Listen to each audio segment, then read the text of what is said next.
Hey folks, Matt Easton here, Scholar Gladiator. Now I have a sneaking suspicion that some people who watch this channel probably watch Game of Thrones.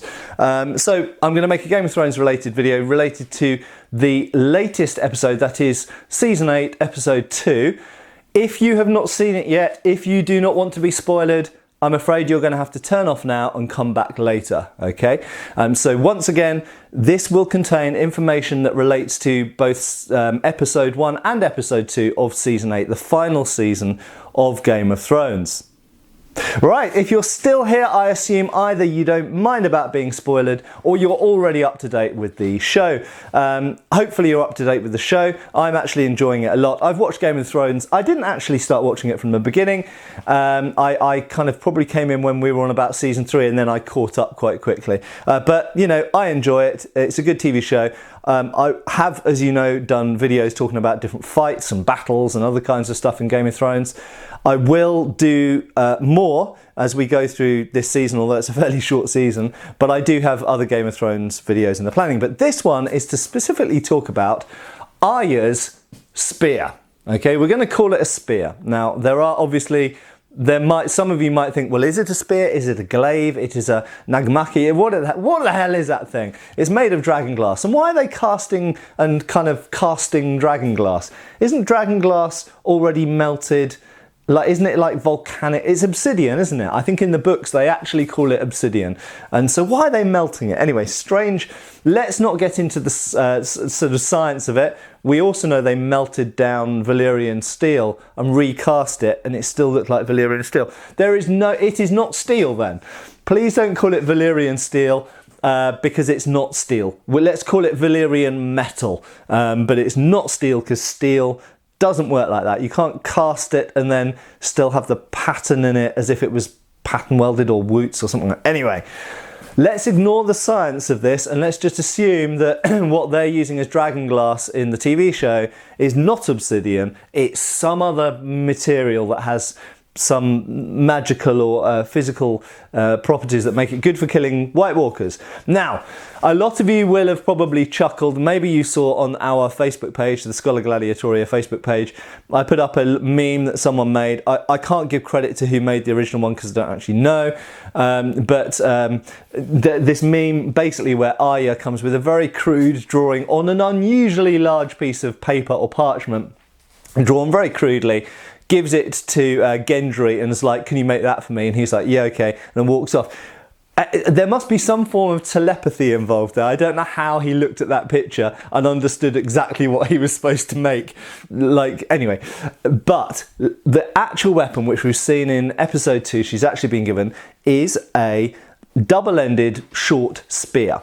Now, I have here not really a double-ended, but it is a short spear, but it's too short. Arya's seems to be, well, it might not be too short for Arya, in fairness, because Arya's significantly shorter than me, I suspect.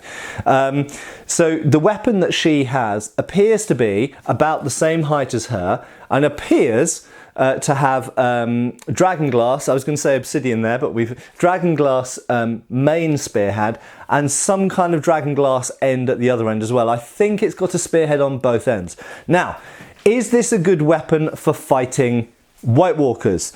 Well, I'm actually not going to say anything very contentious. I think, yeah, it is a good weapon. And I actually love the fact that she has recognised that, yes, she's got a Valyrian steel dagger, but, you know, just using a dagger against White Walkers, you're not going to survive very long. Whether it's Valyrian steel or not, a dagger is a great weapon if you're attacking someone who doesn't know that they're about to be attacked. It's a great weapon for wearing around. It's possibly even good as a tool. But it is not a great weapon against people who are armed with larger weapons. And this is something that throughout, even from all back in those years when I started this channel, however many years ago that was now, I've tried to point out that spears, or weapons that are longer, have a really significant advantage against weapons that are shorter. And this is something which is overlooked hugely in everything from video games to role-playing games to TV shows. If someone like Grey Worm only has... Why do they have bronze swords that are this long? If someone like Grey Worm only has a piddly little sword like this and he doesn't happen to have his shield with him at the same time, if he gets into a fight with someone who's got a long sword, He is mincemeat, okay? Trying to use something that's essentially the size of a kukri, or a large dagger, against someone with a full-length sword. It's not, I won't say it's impossible, I won't say you've got no chance, but the odds are so not in your favour. So, I think Arya, or the story writers essentially, but let's say Arya has made a really good decision to get essentially a battlefield weapon.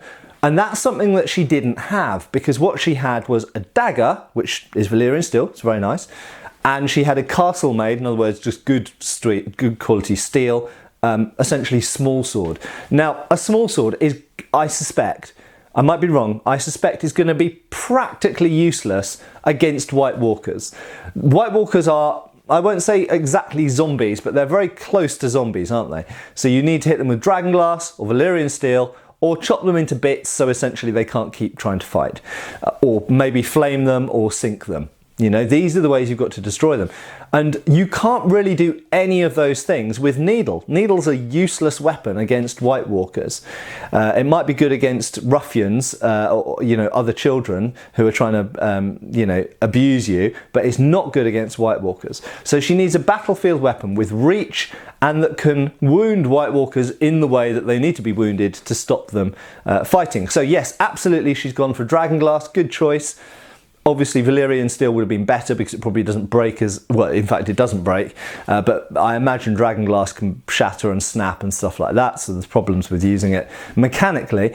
But she can't. There isn't lots of Valyrian steel around, unfortunately. So she had to have a weapon made of dragonglass, and so she went, "What weapon shall I use?" Yes, a spear. Now, is it the right spear to use for her? So there are two answers to this question. We can judge just the weapon. Is a double-ended short spear a good weapon for an unarmoured person? Possibly. We don't know whether she's going to be armoured or unarmoured. That's the first question. And the second question is it a good weapon for her? Now, those are actually separate and different questions. Number one, I'm going to answer the first question first because it's the easiest to answer. For her, relative to her training and what she's done, based on what we know anyway, because clearly she did training we never saw on the show, because there's things she knows like how to throw knives and stuff, we never saw her learn that.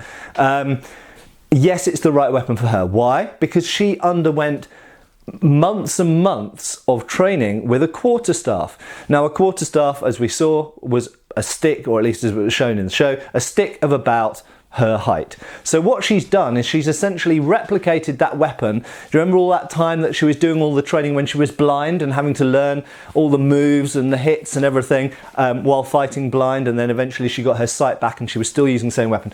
So she's undergone rigorous training with a weapon that is essentially the same as this weapon in terms of how you use it. You hit and you stab with both ends, okay? So you can use either end of it, you can turn it around, you could use the middle for various things, you can change how you grip the thing, you can grip it at the end, you can grip it with the hands far apart, so you can grip it with the hands close together, all this kind of stuff. So all of the techniques you can do with a quarterstaff, you can do with this double-ended spear she's just had made, which is fantastic, okay?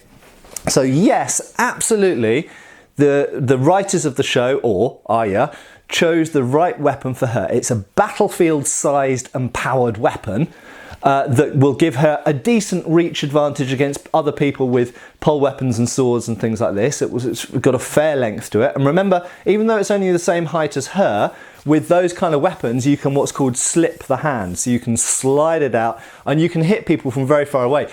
It's even light enough that you can use the weapon one-handed. If I was using this spear against someone with a rapier, for example, I could use it like a two-handed weapon up relatively close, or perhaps in defense, but I could then shoot the thing out and hit the person from that far away, which is about 4 feet away.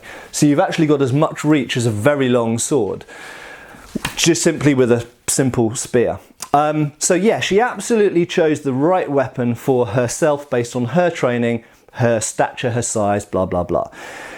Now, secondly, is it a good weapon? Well, that depends on where you're intending to use it and how you're intending to use it. Historically, short pole weapons with double ends tend to be used by people in armour.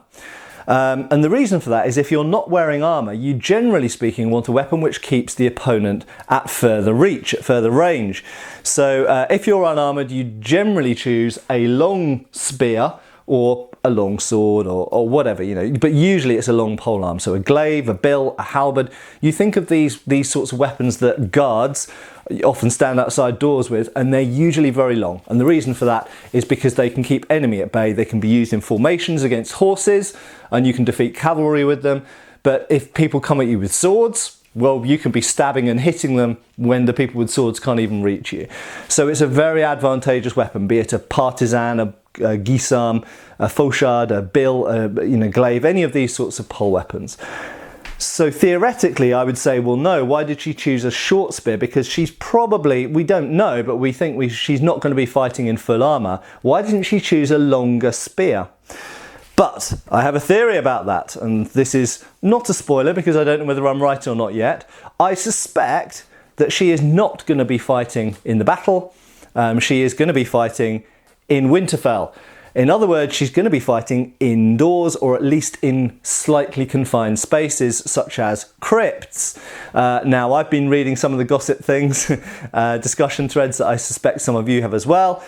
So I suspect that Arya, and also we saw that a bit in a trailer where she's running through tunnels or kind of what looks like perhaps parts of the crypt or parts of the castle.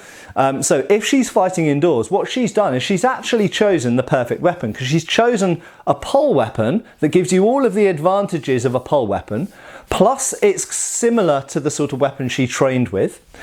And finally, if she's going to be fighting indoors, she hasn't chosen a full-size spear or halberd or something else like that, something really big, which on a battlefield would be the best weapon to use. She has chosen a weapon that is, whilst having long reach, also short enough that you can move it, as I can in here, in a room in a confined space. And having two ends gives you a lot more options against multiple opponents. So, to cut a long story short and to wrap up, I think that the story writers, or Arya, have chosen the perfect weapon for her. And actually, I'm quite happy with how it turned out. It's a double-ended spear with, not obsidian, dragonglass on each end. And I think that was perfect. Perfect weapon for her. And I don't really think they could have done it any better. The only thing I would like to see, as I always do with Game of Thrones, is I'd like to see a little bit more use of armour. Helmets. Why not wear a helmet? Why not wear a helmet? Straight, you know, like, why? And I'd like to see more use of shields as well, because frankly, I think the army of Winterfell and the allied army should really be armed with dragonglass tipped pikes and shields in a hoplite type manner, because shields are always useful. And they keep White Walkers, or they keep zombies at bay while you stab them repeatedly and through them and into the people behind them with your dragonglass tipped pikes. So I think these are the weapons they should have given to their army. Whether they will have done or not, I don't know yet. Episode 3 of the final season will reveal all, I guess. Thanks for watching. If you found this video even remotely interesting, please give me a like. Subscribe if you haven't done already. I'm always happy to see new subscribers to the channel, and there will be some more Game of Thrones content coming in the future. Cheers, folks. Thanks for watching. We've got extra videos on Patreon. Please give our Facebook a like and subscribe if you haven't already. Cheers, folks.